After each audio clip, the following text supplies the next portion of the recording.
September 14th, 2022. I want to discuss the issue that's continuing to develop and is kind of getting more and more noticeable is the DOJ and FBI's developing abuse of power that's been noticed, which seemed to be kicked off by the raid on Mar-a-Largo, which itself, we'll discuss that a little bit before, but and now the latest, the subpoena to seize Mike Lindell's phone just happened today. And in the middle, there's been a large number of recent similar actions by the FBI operating to try to basically conduct what seems to be a campaign of intimidation under the authorization of subpoenas to investigate certain alleged crimes. But it seems like this isn't really a serious attempt to actually lead to many prosecutions as much as it is just to intimidate. And that's kind of what we're noticing here. And it's a very disturbing development, I would say. There was discussion some time back, I guess maybe a year ago or so, about having the FBI investigate people that were opposed to CRT in schools, and I don't think a whole lot came of that. But at this time, it seems like development is actually growing. Numerous people have been subjected to interviews or subpoenas to seize their phone or other personal records.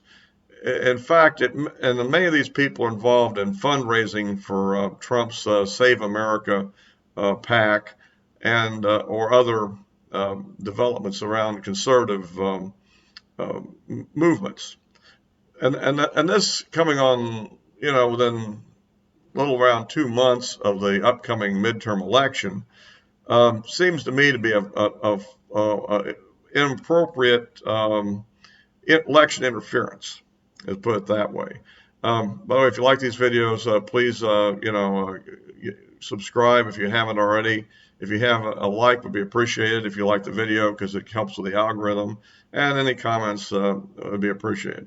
Yeah, so that's what I think is kind of the pattern here. It doesn't look to me like this is truly legitimate. They're looking for kind of red herring type issues.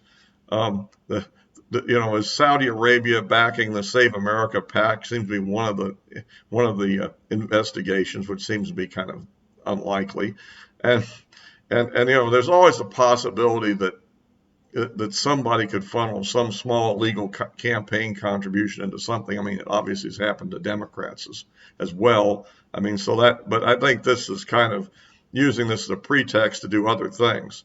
And there's no evidence there's any truth to it anyhow.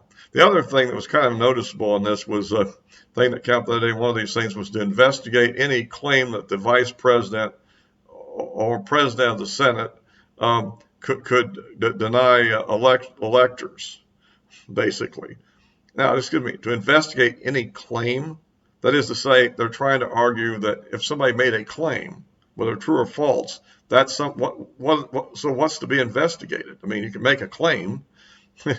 Nobody says it's true or not. And in fact, at least it had enough significance that it basically led to an act being passed by Congress, which specifically says that that is not viable, that there is no such authority.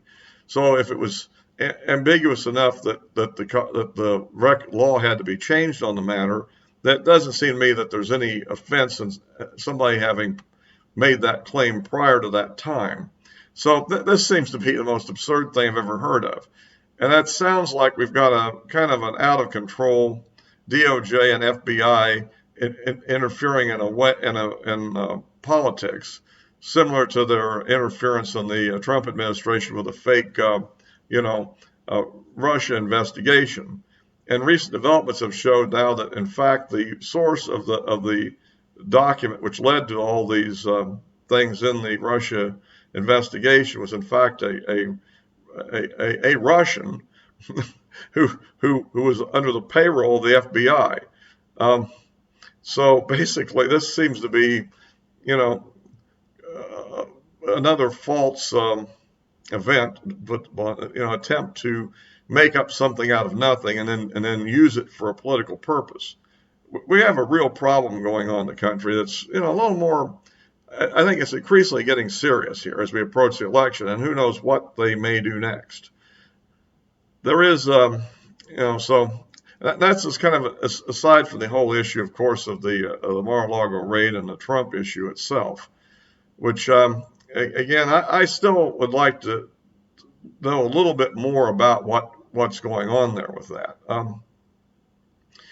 I mean, when we found out that 60 some of the originally claimed classified documents were not classified documents, but were simply cover sheets for classified documents, which, by the way, the cover sheets themselves are not classified. That is to say, a cover sheet that says top secret is not classified at any level in itself.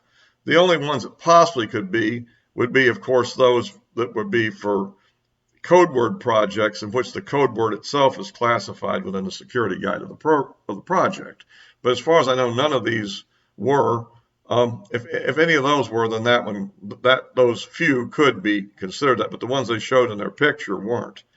If they had have showed it, then they would have been the one violating the rule, wouldn't it?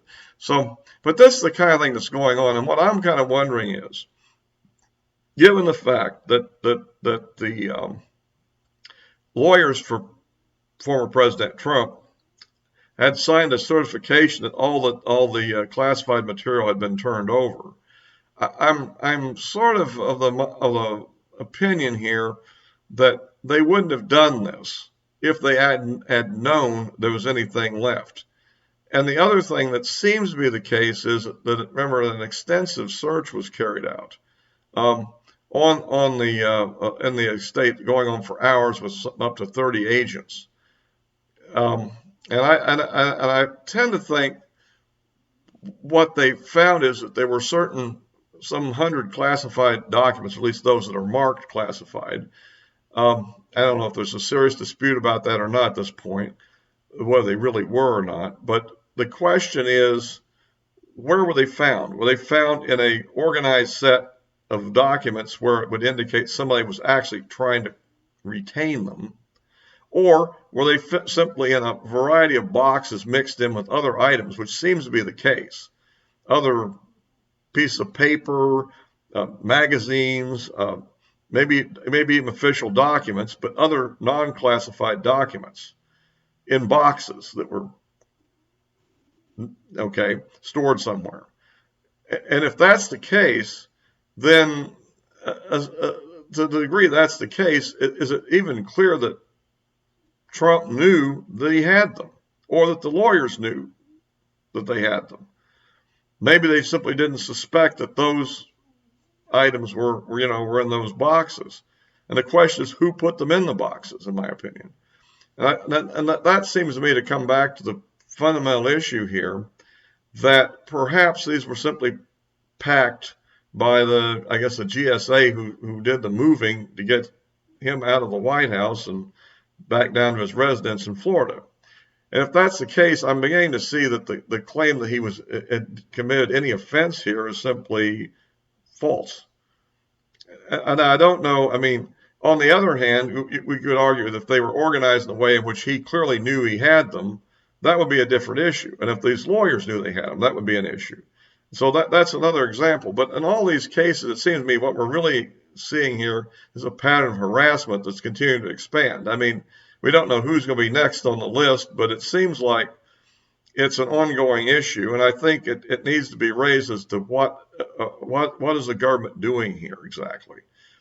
I mean, this seems to me that these issues should be left until after the election. If there's any real legitimate legal issue, they're getting too close to the election to continue this process unless they're trying to interfere with it. And I think that clearly is an abuse of power, pure and simple.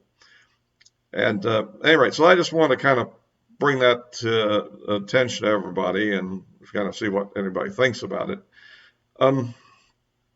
So anyhow, on the other hand, I guess the other developments today, of course, I'll kind of address this too while we're at it, is the latest inflation numbers came out, and I guess the inflation rate was year over year about 8.3%, which I guess is technically maybe down about 2/10 from what it was last month. And the monthly rate was fairly low, but this is due again to the gasoline prices that have probably bottomed out. Now they've been falling the last couple of months. And the reason they're falling is mainly due to the release of large quantities of petroleum from the Strategic Petroleum Reserve into our market, bringing down the price of oil and therefore bringing down the price of gasoline. I think that's pretty well over with, and of course, but by election day, those releases will have ended, and after the election, the prices will probably climb back up again, particularly as they continue to pursue economic sanctions against Russia. So this is not a legitimate drop in inflation. The core rate, which excludes this stuff, I think actually went up to 6.3%. So the fact of the matter is we still have a major inflation problem, in which the stock market reacted very negatively today with a 1,200 point drop in the Dow. So we're looking at that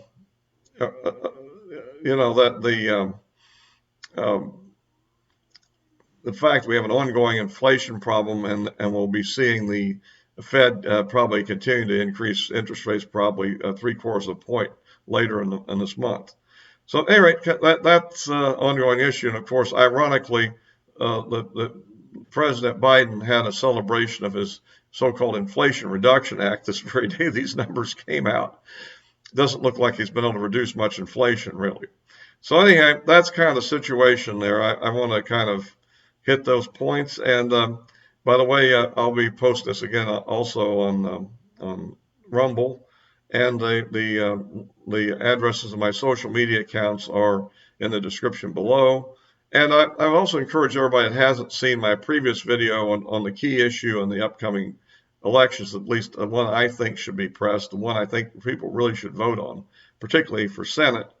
I'll also put a link to that below, because I don't think it quite got the attention it should have, probably because the video was posted, wasn't distributed quite the way normally, since I was on a vacation at the time, and I pre-recorded it and left it for everybody. But at any rate, please check that out if you haven't already, and I'll wrap this up for now, and until next time.